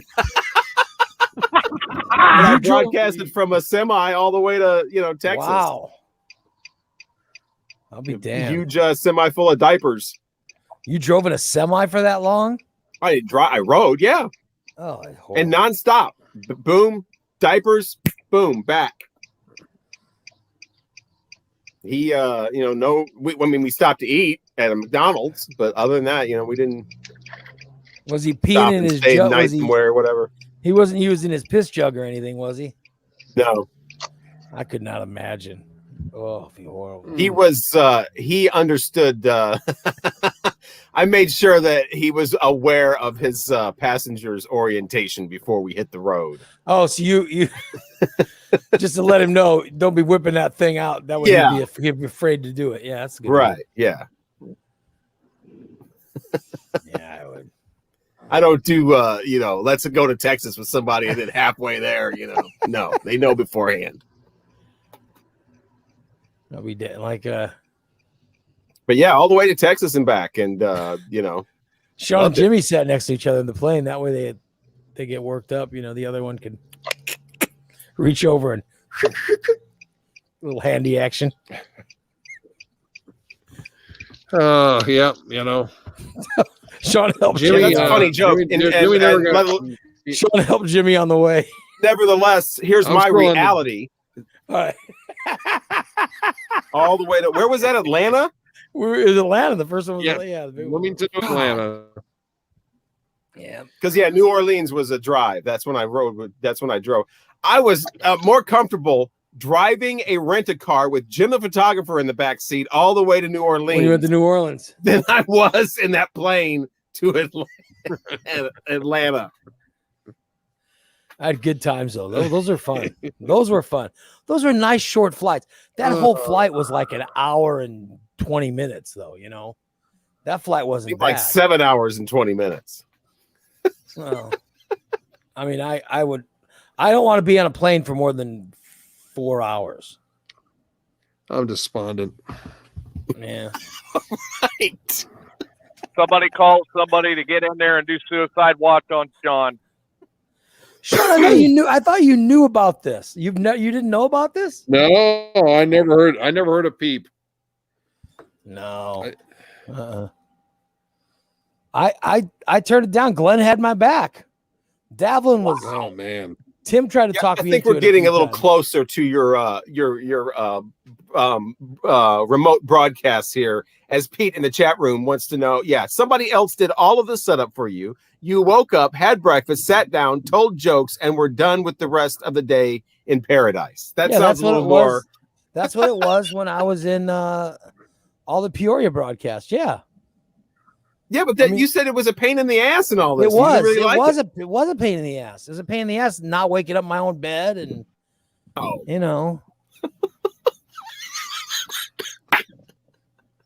I had to rely on all the producers had to do all the work, but they were so busy fucking around, nothing really got done. You know what I mean? They weren't professional enough. I've never been to Cancun, Jamaica, Puerto Vallarta, and now in my life. See, but here's the deal. If we'd have gone in like 90, I would have done it in 96, 97. But here's the deal. If we'd have gone, Rocky, you would have done the work that you were required to do. You would have made sure that it was done. Oh, while you were down there. Which, the guys, again, things always miss me going back to that. I know. Why then the entire time I'm on the show, notice we don't go anywhere. For the Lytle and Lamb to show. broadcast live. We went to morning show, For the Lytle and Lamb show, we took down like all our producer was Derek and that's one of the last things Jim the photographer and that Doughboy show did before you came to Springfield, because I used to run the controls for that because I was the overnight guy on QLZ, and that's one of the last things they did was this Jamaica broadcast that was just. I mean, it was hardly even on the air. It just kept cutting out and it had all these technical issues. Yeah. And so I figured, oh my God, when we the morning show's here, if I get to be producer on that, we'll be going to Jamaica and we're broadcasting from Disney World. I've never been to all Disney. that shit down. Yeah. Mm-hmm. Because now I see why none of that happened, because somebody didn't want to take a 5-hour flight because 4:28's the limit on the flight time. Well, I'm telling you, we would go down there and there was my Cal Ripken streak in my own bed. We would have a meeting. We would have a meeting and come up with these are the bits that are going to be done, and then I'd show up and nothing would be done because we were going to write it, we were going to do it, but we ended up going. We went surfboarding instead, or we took a. We took whatever those fucking. And so you probably went on the air and went, "Oh my God! So what did you guys do last night? Go Jacuzzi!" And then they told the story of all the chicks they did in the jacuzzi or whatever. So there's your bit. What's the complaint? It could have been a lot better. Honorable Gaijin, Mr. Bonnet. Oh, it is most honorable to see you. I want one American. Imagine walking around with your own theme song. Yeah. Yeah. Japan. Oh. And I like how be Sean, made into a Japanime character. I could have been a legend. I like how Sean's fantasy has him getting laid and all kinds of stuff. In 2004, not everybody had like a website or social media, but you could have gone to Japan and literally brought up the internet and showed them your like whole profile on 2 different radio stations and been like. I could have played the bad guy American in films. I would have just stayed. No, I'd have been a play-by-play guy. Time for Tokyo Giants baseball. No. 7 morning disaster people went to Japan. Only 6 came back. Yeah. In the house, Saruhama. Oh. Yeah, that was my thing. I was like, no, I don't want to go to Japan. Sean Balint might stay. He'd be such a star. He'd be getting so much pussy. He wouldn't want to come home. So let's I pass. There's the real reason. I was afraid they might keep Sean. There you go. Oh, tears. 25 years of radio. I have never been on a junket. I've never broadcast. I want to make sure. I don't think I've ever broadcast live from any, like extreme remote. I've done like obviously remote broadcasts from like, Busch Stadium or whatever, that kind of thing, but not go to Jamaica or go to Disney World or some long distance. It's not that fun. Well, now really, I guess the only thing is the Texas diaper drive. You I went was surprised to, how fun Elko Nevada Disney was World, for- Puerto Vallarta, Jamaica, all these places. You could have gone to Japan. I went and took diapers to Texas in a flood. Elko, Nevada was pretty fun. Elko was fun. Yeah, even though that was plane had no business in the air. That was a 3.5. That was like a 3.5 hour long flight. Remember? That was a fun Yeah. trip. But even that got a little I could uncomfortable. have got killed by a ram. Even that got a little uncomfortable. I'll be honest. That was a hoot. Yeah. Sorry, But Sean. you thought this guy couldn't be any more of a son of a bitch. Another layer is revealed.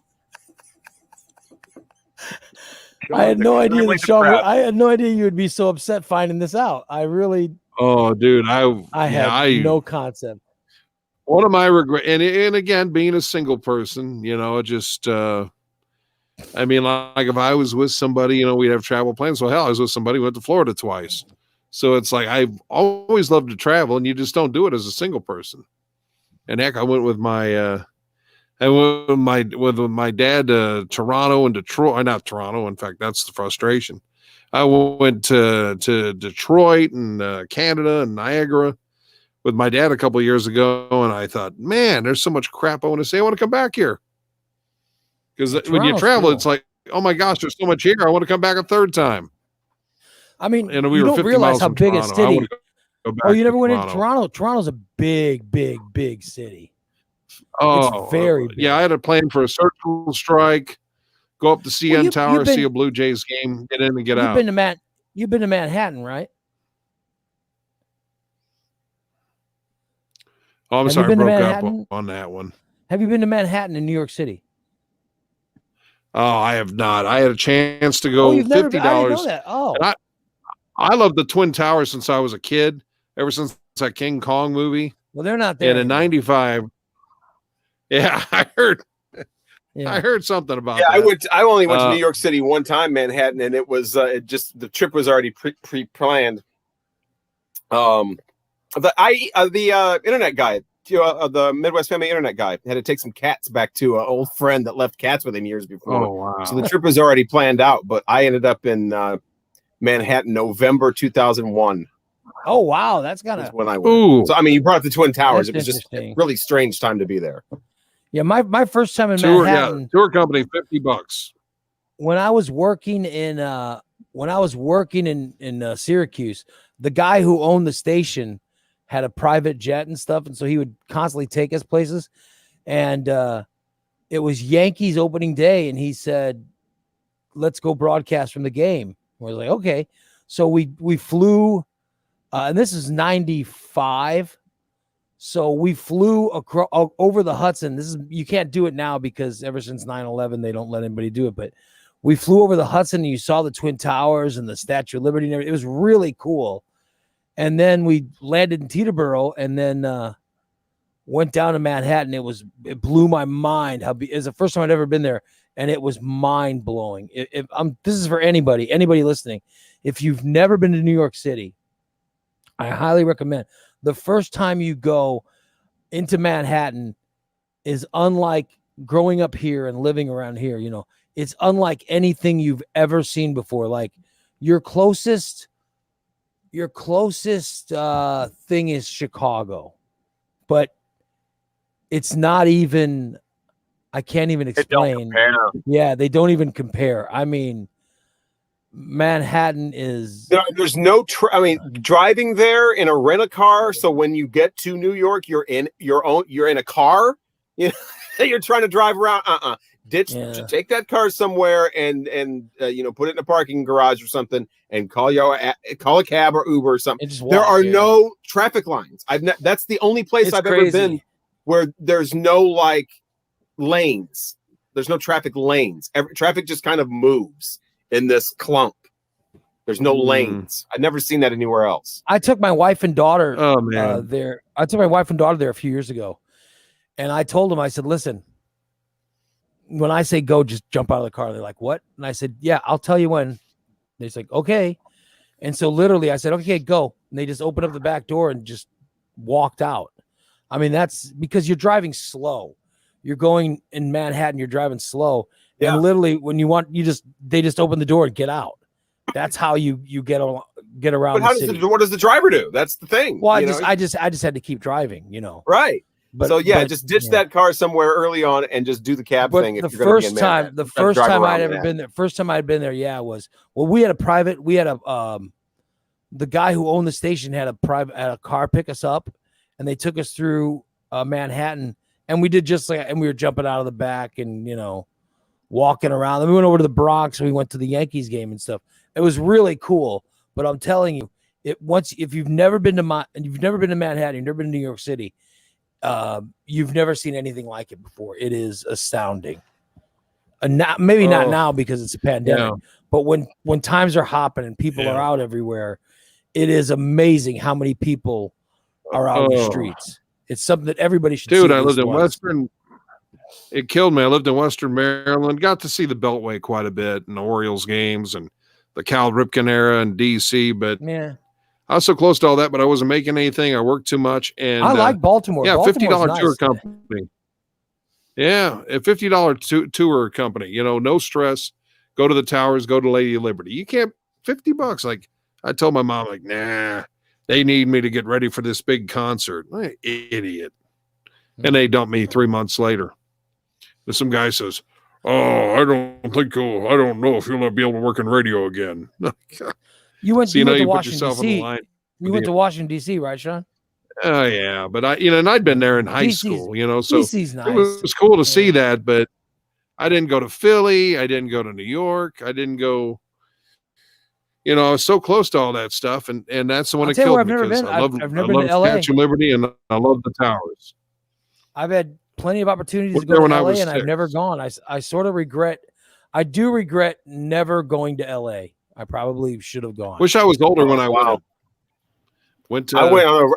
That's the only places I've ever gone for like radio. Is like I said, these conventions. When I went with you guys, the morning show ones, and then when I was on my own for radio music conventions, and LA was wow.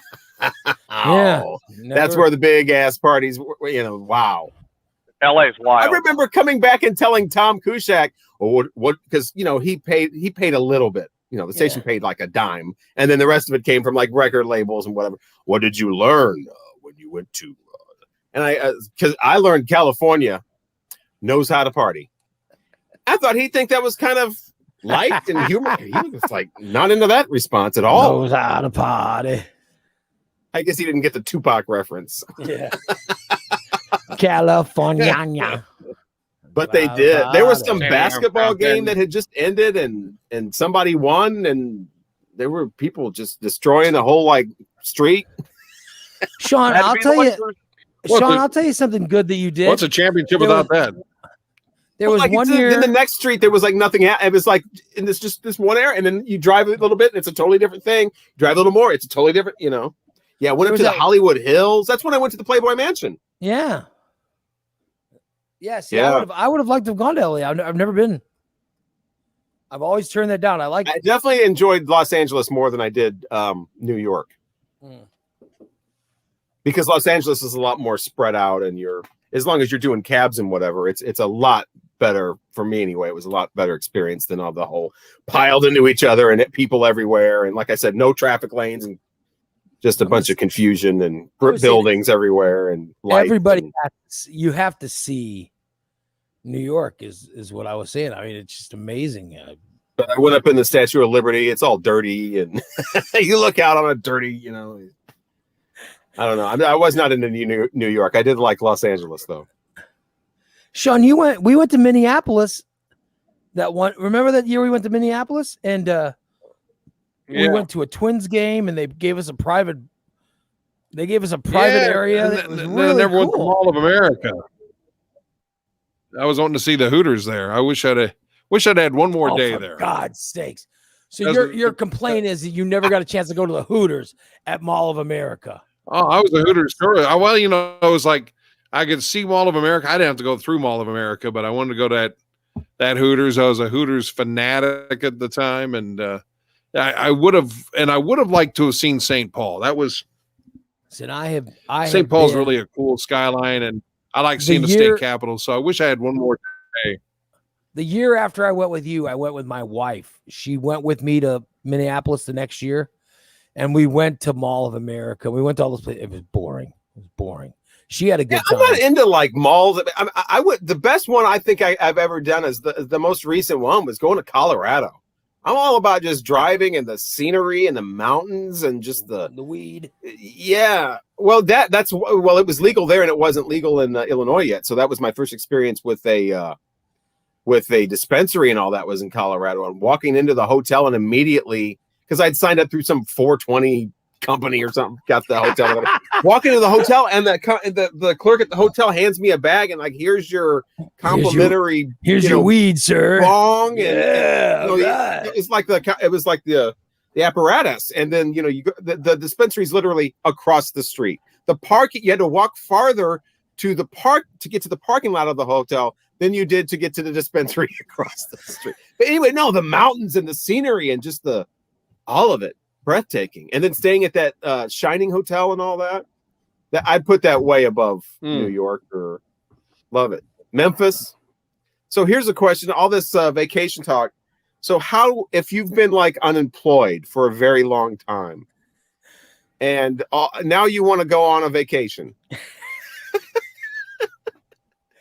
and your husband or wife has been working nonstop. Yeah.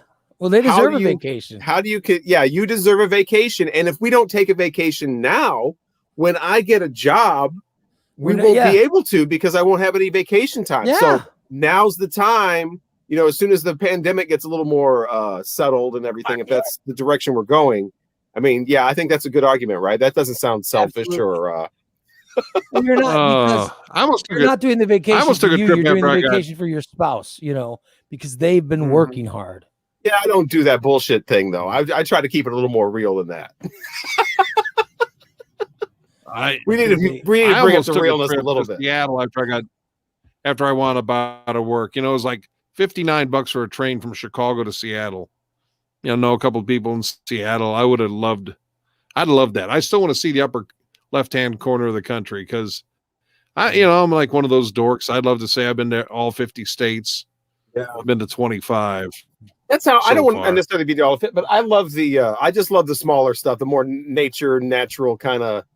I'm not so much into the Mall of America and with me. Yeah, I kind of like it all. I started last time I stayed in Chicago. Terry came up with the plans. I guess he wanted to stay on this one thing, but we stayed on the Miracle Mile or something where it's all these like the elevator had a chandelier in it. That kind of thing. And all these huge stores were like right there, like the biggest glamorous stores were. I don't know what that place in Chicago is called. Is that the Miracle Mile or is that? Yeah, that's a street in Chicago. Magnificent Mile. Magnificent Mile. Miracle Mile's a drive.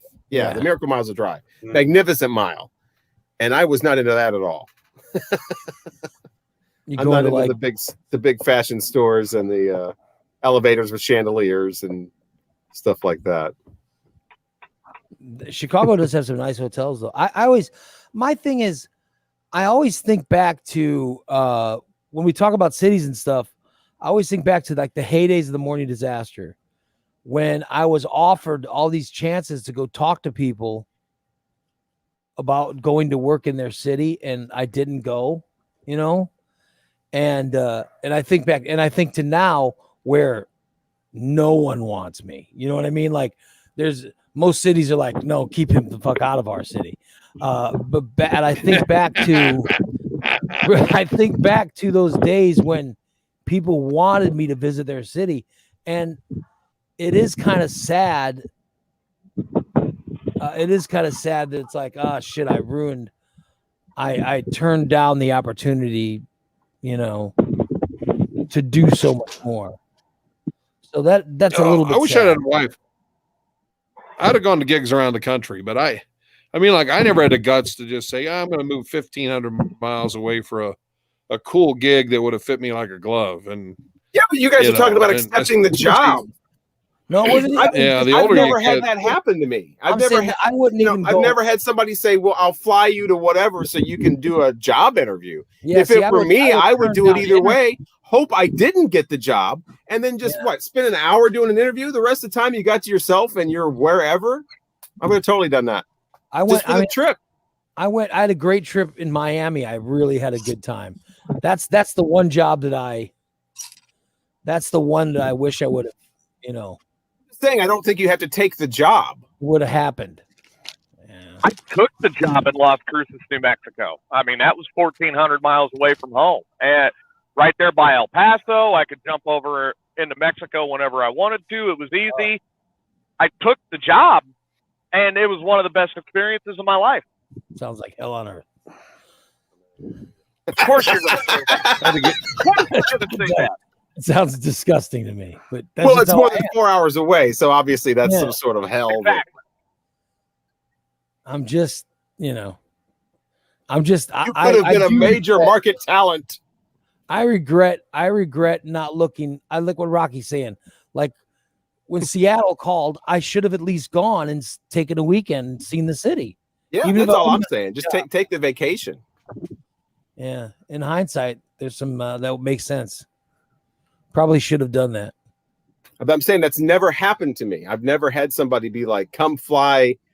We want to fly you out and interview you. I have done that with people. I have had people flown out that I've interviewed, even in Springfield, and set them up in a hotel. I'm like, are we really going through all this for a couple of interview? I mean, what? We got money for that? Yeah. But we can't have what we had money for. Yeah. Right. Yeah. Oh, well, I guess we should wrap it up. I got to go work out today. And by the way, I'm actually wearing shorts today, right? It feels good to get some shorts on, right? Am I crazy? I'll take that. I hope we never have to go back to winter again this year. I hope we're done. I hope we don't get like a surprise April snow or anything. Wait for August, and we'll be complaining about the heat. And I love the heat. My wife had the air conditioning on yesterday. The fucking air conditioner. Yeah. The air conditioning was 49 degrees right now in Ashikaga, Japan. I don't miss not going. There's nothing about that trip that I've regretted. Nothing. I would turn it down again if I was offered today. I would turn it down because I would be bored on the airplane. Yes. Even I was going by board in 2004 where you would have like magazines or whatever. Now you could take a whole tablet with you and watch a movie. You could watch an entire Netflix series, get so drawn into it you wouldn't even know, and then it ends and all of a sudden you're in Japan. Yep. Yeah. 50 degrees in Killarney, Ireland right now. No intention. But I really have heard that there's certain color. I'm assuming they're talking about shades of green in Ireland that you can't see. It is gorgeous. That's kind of cool. It can't be translated to. That's one of the reasons I always wanted to go to Ireland. Just once. My mom did this crazy thing. She never went really anywhere in her whole life, and then she was like 63 or whatever. She got in with this group of seniors with the bank. With her bank. Yeah. And I guess there's a couple of younger people that are kind of, like oversee it. And then they went on. I mean, my mother never went anywhere except for Michigan and Kentucky where the families were. And then 63 years old, all of a sudden she's going to, places in America like Vegas or whatever, but going to like Sicily, Africa. She's been to all these places all over the world in her like scene in like a matter of like 7 years. Good for her. So there's always time. Yeah. I want to go back to Japan. I want to go back to Italy, and I want to go back to Ireland. Those 3, I want to go back. By the way, if anybody's going to go, I would definitely talk to TJ before I went anywhere because obviously he's been everywhere. Yeah. What a life. Everywhere. Wow. Man. TJ's eating raccoon and some of the finest. See, here we go back to Ray making fun of me being raised poorer than he was. He wants to eat some Italian squirrel. Was the Italian squirrels better than I'm gonna tell you right now. With the military, I went down to Pisa, Italy. I got to have actual Italian pizza, which was awesome. Go visit the beaches of the Mediterranean, see the Leaning Tower. It was gorgeous. Pass. I'd rather go to Litchfield. See, I'd consider the military because that whole travel the world thing, but I would have had to commit 5 or 6 years. Fuck Italy. Otherwise, I'd have just been out in the desert. That's a Ray's idea of a long trip is going to Portillo's. I'd rather go to fucking Carlinville than Italy. Sorry.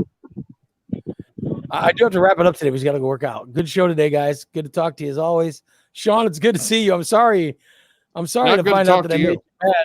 But you certainly sound sorry. Especially the last part where it was like, I would do it again in a minute. I don't care. Yeah, I would turn it down again in a heartbeat. See how you are. Sorry. In a heartbeat. Painful. I'll talk to you guys again tomorrow. Back again, 8 o'clock. So long, everybody.